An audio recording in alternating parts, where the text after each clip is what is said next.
Welcome to Luca and Miguel. Enjoy the video. You start by confirming support. Check device model and firmware because AOA requires specific vendor hooks. Once confirmed, plug in power if battery is low.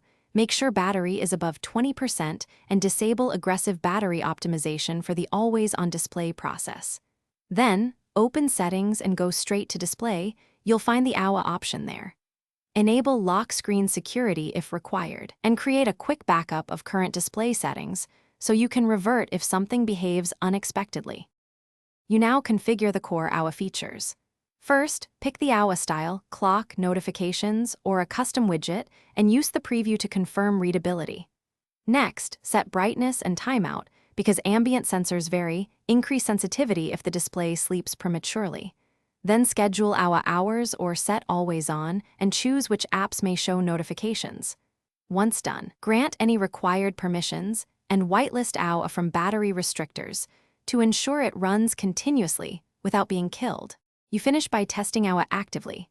Let it run for 10 to 15 minutes, watch for flicker, and consider burn-in risks on OLED panels. If you see artifacts or frame drops, lower refresh rate, reduce brightness, or toggle the hardware compositor option in developer settings. If AOA keeps turning off, make sure the app or service is whitelisted from battery optimization and that lock screen settings allow notifications.